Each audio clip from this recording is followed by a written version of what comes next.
Hello everybody, and welcome to a brief demonstration of the Mandiant Advantage platform. My name is Mike Eplin. I'm a principal platform architect with Google, formerly of Mandiant, and I'll be presenting to you today. So the Mandiant Advantage platform really answers several key questions that we need to be concerned about for our enterprise. And the first of those questions is, where are we as an organization? Where are we exposed? And Mandiant Attack Surface Management helps to answer that question. The next question is, who's targeting us? And for this, we'll take a look at Mandiant Threat Intelligence to help answer that question. Are we prepared? Are we prepared to defend against these type of attacks? Are our defenses where they should be? And this, we'll take a look at Mandiant Security Validation to help understand and help answer that question. And also, are we being attacked is the last question. And we're going to take a look there at Mandiant Breach Analytics for Chronicle to help understand, to help answer that question, are we actually being attacked? So let's start with that first question. Where are we exposed? And this is attack surface management.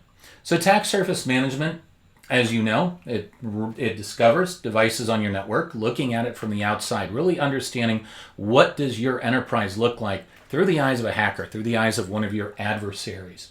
So in doing this, you'll give it a few seeds, it will start to crawl, it will start to discover the host, the software stacks, the vulnerabilities, everything associated that it can based on those seeds, which could be network ranges, could be domains, and so on. But with that information, it starts to discover those things in your environment.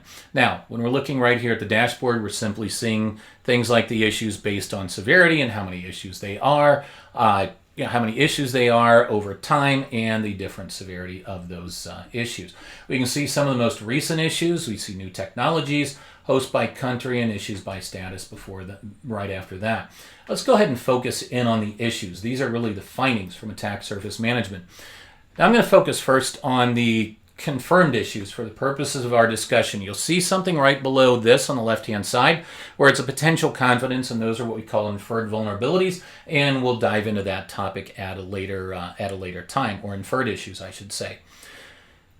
What we're seeing here is a list of issues across all of the different entities that attack surface management has discovered and the issues associated with those right here.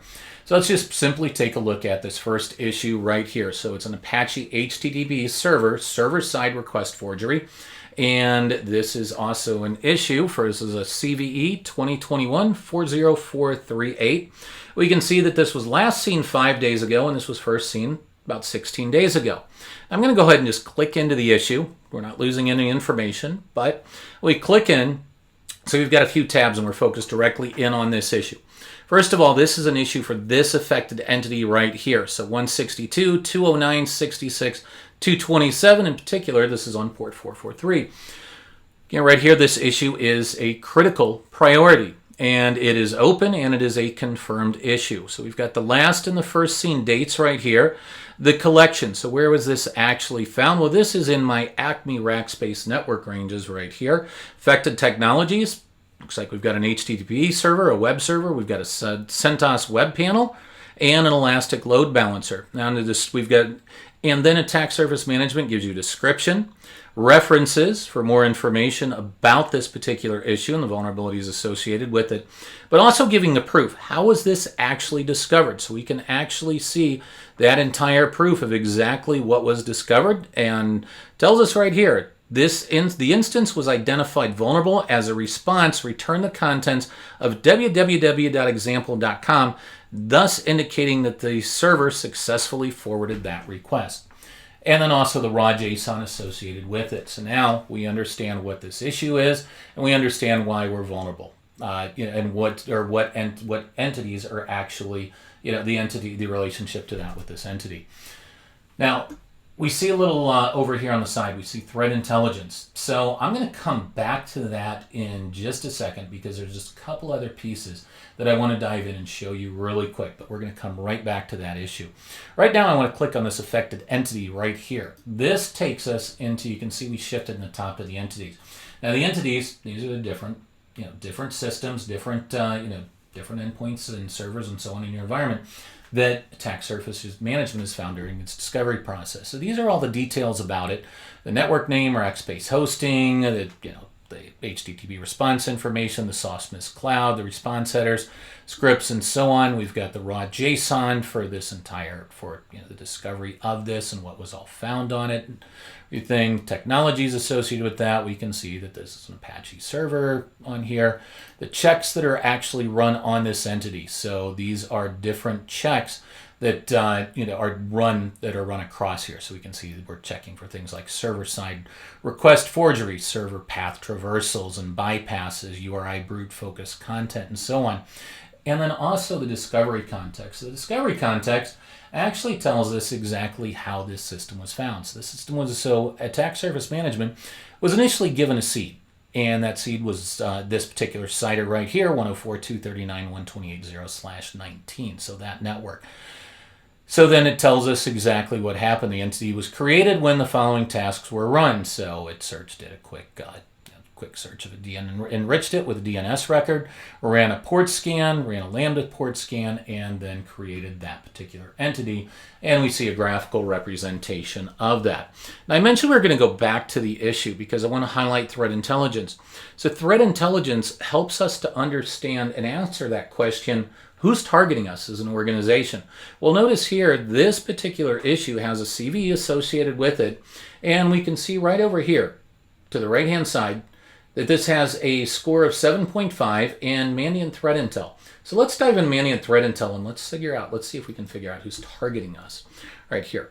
So when we come in from attack surface management and clicking on a vulnerability, we're taken to that portion, the vulnerability information inside of Mandiant Security Validation. Now, what we're looking at here is simply the details around this vulnerability and also the severity and the risk rate, severity and so on. So the severity for the risk rating is considered medium. Exploitation state confirmed. So this has been, so it is confirmed that that this vulnerability has been exploited. Has not been exploited as a 0-day, but it has been exploited in the wild. I have a timeline for the vulnerability below that, descriptions, analysis, lots of good information about that, including relevant reporting, so you can learn more about that, especially because your system is vulnerable to that. We also have lists of vulnerable products right here that we can scroll through and take a look and see if ours is vulnerable simply by running those searches there. And we have vendor fixed details as well, and then information about various exploits here that we're seeing, sources, validation, and history. So a lot of good information about that. So now, this is one way to pivot and leverage the power of the Advantage platform, because now I know the vulnerability, I know the fix actions, and I can find out very quickly what I have to do without a lot of research on my end. The research has already been done for you through Mandiant's countless hours and years of experience and seeing this on the front lines with our IR engagements and so on. Let's dive a little deeper into that question, who's targeting us? Let's go to Explore, Mandiant Threat Intelligence, and let's take a look. We're going to go ahead and pivot into the actors right here. Now, we're looking at threat actors, and below this, we see a little chart here. We're seeing actor activity. So over the last quarter, Fin6, financially motivated actor, appears to be very active in this past quarter. We see a few more financial groups and some unclassified and temporary groups. So unclassified groups are little clusters of activity that maybe belong to, there's not enough to attribute those into a fin group, into an APT group or something along those lines, but the activity looks like it is relevant. We often see these unclassified clusters even after we've determined that it's a nation state or an APT group or a financially motivated group. You'll see those, and oftentimes these groups get merged together. And we'll show you an example of that on the timeline. We also see latest reports, and we see news analysis. Now, below that, we have all the threat actors, but we have a search. Now, we can see a lot of threat actors here. And how are you going to figure out which one of these multitudes of threat actors is potentially targeting you? Well, we have that information, and we can find that. So let's first pick a target industry. So let's say that our organization is financial services organization. So let's apply that filter. You can see that we've filtered down quite a bit, mainly to financially motivated groups, unclassified groups, but that are definitely targeting financial institutions or financial services firms. And also we see a couple of APT groups as well. Now next, So they're targeting financial groups. What region are they targeting? Well, let's just go ahead and look at, let's just pick the United States. So let me scroll through the list. We'll grab the United States and apply that as a region. And you can see that the list probably potentially doesn't get much smaller. But then let's go to source region. So let's go to Asia and let's take a look here at East Asia. Let's say we're concerned with North Korea. So let's go ahead and click North Korea. And suddenly we get a much smaller group. We have two advanced persistent threat groups. We have APT 43 and we have APT 38 right here. And then we have a couple of these UNC groups right here. So this is, so APT, so the difference, probably the best way to explain it between APTs and financial fin groups and UNC groups is UNCs are suspected and APTs and FINs are confirmed adversaries and confirmed groups right here. APT 43 is actually a relatively new group, one that we've actually just recently promoted. So definitely interested in this particular actor right here. So let's go ahead and click into this actor. Now we've got full rich details of this actor right here. So we can see a set of different names that are attributed by different organizations when it was seen. Let's focus in on these details. There's 7 new relevant reports, so we could go view that relevant reporting. A description of the group. We have what it's been reported as. For example, PwC has reported this as Black Banshee. Microsoft has called it Emerald Sleet. And McAfee has called this one Hidden Cobra, and we could see a few more of those. Their primary motivation for APT 43 is espionage, and they're sourced out of North Korea. This is at Ancestry Timeline. So you can see those UNC, or unconfirmed groups right here. But then they get kind of merged all in together because that activity kind of appears to be the same. And eventually those unclassified groups could get, those unclassified groups could get promoted to a temp or into an APT or a FIN group if there's significant activity and it meets that profile. So we have that Ancestry Timeline, and you can see that Mandiant's been tracking this, even though this is relatively new threat actor from earlier, from pretty recent. But we can also look here and see that Mandiant's been tracking this activity since August of 2020. Associated malware, things like Bittersweet or Cabfare, or one of my favorite names right here, Big Raisin. First seen April 6, 2020, last seen in April 6. So I can dive in and get full details about that and who they, and then the different industries that are targeted, the regions that they target in the map of where they're confirmed versus suspected and possible. Across the top, we've got a lot more information. We've got MITRE ATT&CK. What tactics and techniques do these organizations, does this particular APT 43 use? They do things like hijacking execution flow, or looking at things like scheduled tasks and jobs right here. So looking at that particular technique based in persistence. I'm going to come right back to validation because that's going to answer our third question. Take a look really quick just at the indicators. So these are all of the different indicators associated with this, with APT 43. So we can look and see like pass marks, the associated malware, those hashes, different URLs, domains, and so on. So we can search for those relevant bits of information as well. And let's take a look and dive into validation. So we understand if this is what we're concerned about. We have APT 43 plus a few other groups that are potentially targeting us. Well, the next question that we really that we're trying to answer is, are we prepared? What happens if APT 43 actually attacks us? Glad you asked that question. So I'm going to talk about Mandiant security validation. This says right here that we have 191 actions available. So these are different. So what we're doing with validation, these are different. So what we're doing with validation is we're safely testing the security controls against the most prevalent attacks in these type of malware families and so on that we're seeing here. What we're really trying to do is, proving that your security is actually protecting, it's configured, it's deployed properly, it's provisioned properly to protect your critical assets right there. And we can automate this testing as well, so you can identify gaps, identify configuration drift, and so on as you trend this over time right here. So it'll help you understand those things. So if we take a look, what I want to do is jump into Mandiant security validation from here. Now with Mandiant security validation, we're going to pop right into there. And we're taken right here into the validation tab. Now how this works is we're basically looking at we basically are we are deploying there's a set of actors that are deployed, endpoint actors, network actors, that respond to these different tests right here, where we're actually testing these different pieces, like the big raisin command and control right here, communication, which is an HTTP post, and it's command and control variant. This is variant number 1, so it leads me to believe there's probably more variants as well.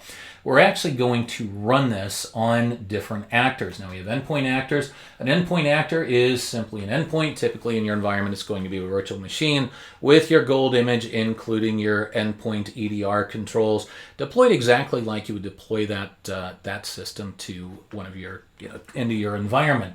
And we'll run the tests against those actors. We'll see how your CrowdStrikes, your Carbon Blacks, your Sentinel-1s, or whatever it is, actually respond to that. We'll also, in this case, command and control, we'll have network actors that it'll go through. We'll see, can your IPS detecting it and blocking it, your web gateways and detecting it, blocking it, and so on. So with this particular action right here, if we take a look, we have all the full details of this action. So we can see that it is command and control, what it demonstrates, MITRE ATT&CK, if the MITRE ATT&CK technique for web protocols, and the tactic that is command and control right here. So, and then we're looking at, how this test is actually run. What we're going to do is we're going to go ahead here and we're going to click play right here. So let me click play. That brings us up, and this says, all right, how do you want to run this? So we're just going to go ahead and run this now. Our source actor, we're going to run this. Let's just say we're going to run this against CrowdStrike. So this is an actor that I've got both Mandiant, both security validation actor deployed on it, and CrowdStrike with the same policy that I would have in my environment. You're running as a system or a local user. We're going to run this as John Smith. Maybe John's got admin privileges. We're not sure. Destination actor. So where are we going with this? We're going to use what we call our virtual network actor in the cloud, so we can see it crossing outside of our data, outside of our environment to another center, and see what this does. So when you go ahead and click now it's going to run this job. But what I want to show you is what the results of a job something like this actually looks like, because these jobs take a minute or two. So we're going to go into our job status queue here really quickly. And we are going to dive in. We're going to grab one of these. Let's just go ahead and grab one of these for APT 41. So APT 41, 42, pretty close, 43. So let's take a look here at 41. So APT 41. Now this was a much larger, job that was run here. I didn't run a single job. This is actually a group of jobs right here. What we're seeing overall is what security technologies actually came into play with this, mainly Microsoft Windows and CrowdStrike, Falcon endpoint security, and the different threat actors. So we're looking like APT9, APT41, some different unclassified and temp groups, and so on. Status by action right here. This is really our overall report card. Did pretty good, 81%. We passed 81% of these checks right here. Now, we failed 12.5% of those, and a couple of them just didn't actually. One was didn't run, might have been chosen not to run or to cancel on there. Here's another summary of those results right here. So what was actually prevented right here? So prevented 11, detected 9, which meant that our technologies at least detected it.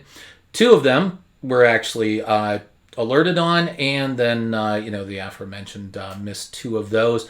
The different stages of the attack right there. So let's take a look here just really quickly at group 1, Windows Server, right here, what was actually run on those. So let's go ahead and take a look here, and let's pick a good one. Let's pick a good one out of here. Let's first look at one that was actually passed right here. So this was Active Directory reconnaissance with DS query groups. So what we can see is when this action started and began, 121 suspicious events in that time range, and coming from Microsoft Windows. So what events did our technologies actually generate here? Well, let's take a look, and let's show all the raw right here. So what we're actually seeing here is that somebody logged off, but then 2 that were actually suppressed or filtered here, but we saw security. What's more relevant here is Suricata app layer, wrong direction, first data, and an unknown host CLI name. So we're actually seeing all of those different, event details that we actually saw right here. So look at that, and so we know what we passed. Now I give you a lot of more relevant information here. what was the CLI log output right there? What were the host CLI commands that were actually run on that? Any file dependencies, any dimensions, and so on out of those. Here happens to be another group of tests. You can see as we kind of go through the different groups where certain things were actually maybe detected, maybe blocked, and so on. Here, what was actually generated out of out of that in particular. So this gives us a good idea of what validation actually does. So we know we're prepared. We also know where we actually need to shore up our defenses, so to speak, based on these different tests that, based on the different tests through here that we've actually failed, like gear shift right here. So host CLI, staging file for DLL search order hijack right here. Nothing was blocked, didn't generate any events, so an adversary could do this in our environment and carry this out successfully. So we know that we have to shore this up. But remember, we've been driven here all the way by threat intelligence. So with threat intelligence, so with ASM, we were able to leverage, we were able to discover that we were able to understand where we are exposed and able to pivot into threat intel by looking at the vulnerabilities. From there, we could build a threat actor profile, and you can really start anywhere. We built a threat actor profile, we picked an adversary that we're concerned about, we ran simulations, we looked at examples of what the testing our security controls actually looks like from an intelligence-driven approach right there. And the fourth and final question is, are we actually being attacked? Now, in order to do that, we need to take a look at breach analytics for Chronicle. So, in breach analytics for Chronicle, really answering that exact question right there, are we being attacked? So what does breach analytics for Chronicle do? Well, first of all, it taps into Chronicle and it takes the events that are being fed into Chronicle once those events have been normalized into what we call the UDM format, and Mandiant breach analytics for Chronicle actually not only looks for matches against those indicators, it actually prioritizes it and bubbles up and shows you what's relevant versus simply a large list of, oh, here's indicators, here's all the logs in your network for the past day or in real time, and then you have to dive in and figure out why it's relevant, and whether it's even relevant or even matters. So we take a look at breach analytics right here. Let's start with the top with our Stanky diagram right here. So we can see in this time frame, about 24 hours, 1.6 million events. There's a high confidence that 1.5 million of those were malicious, and 161,000 had a low confidence that those were, low confidence of being malicious.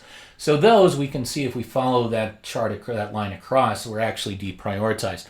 Out of those 1.5 million, there were 1.5 million had a low global prevalence, whereas we had a high prevalence for 606 of those. So prevalence actually matters. And then we look at things across there, like is it a scanner or not a scanner? What do other threat intel sources say about that, like OSINT and so on? Was the indicator detected inside the environment, or was the indicator external to the environment? So you can follow this flow and take a look. Commodity versus non-commodity. Was there an associated threat with that, or no associations? Was it allowed, or was it actually blocked? So these start to it starts to deprioritize those. So now we actually have what we really have that really this is prioritized for us.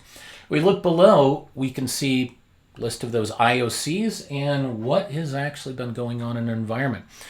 So we'll focus on this first one. We have a file hash right here, and we have a hit with that. It's a high priority. We actually have 17 total hits in our environment right here. That source came from Microsoft. Prevalence of 1, so it has a low prevalence right there. So it hasn't been seen, Mandiant hasn't seen this in a lot of organizations, or a lot of organizations haven't reported it. And it's malware, and the malware is Mount Locker. So from here, I could click into threat intelligence and learn more about that. Has an IC score of 100. Now an IC score, this is an indicator confidence score. So really, how malicious is this is one way to think of this. So 100 is, it's a scale from 0 to 100, 100 leaning absolutely malicious, 0 meaning absolutely benign, not an absolute. We never deal in absolutes. And then when it was first seen and when it was last seen. So it looks like from May 5th to about May 29th, over a total of about 24 days. Let's go ahead and click on that indicator. Now, when we click on this indicator, This starts to give us a little more information about this right here. So the current IC score right here, let's click on show just a little bit more. So as we're looking, we can see that our analysts reviewed this indicator, provided an overriding verdict right here. Original IC score of 93, still pretty high, but the human analysis part increased that, determined that we needed to increase that. Taking a look across, some other things here. It's only one affected customer in the last 30 days, and then the important dates. When it was this was actually discovered January 20th, 2022, by Mandiant. Last updated on March 3rd of 2022. First seen, and then when it was first seen in your environment.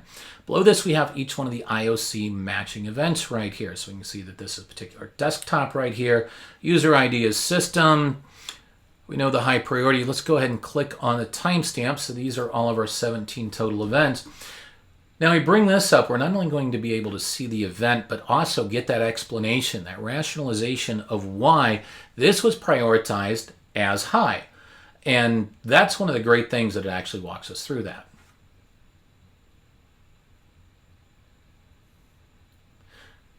So we can see that the priority is high. What's the rationale?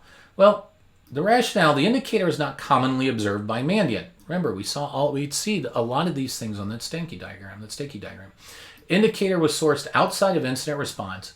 The indicator is not yet common knowledge in the security community, bumping that severity up, and it's strongly associated with a threat tracked by Mandiant. It's a conclusion that this is a high priority, and you can actually see that original event right here. So this is how that question is answered. How are we being attacked? So that concludes our brief demonstration of the Mandiant Advantage platform. And if you have any questions, please follow up, visit our website, and reach out to your contacts at at Google and ask a few questions. Thank you very much. Really appreciate your time.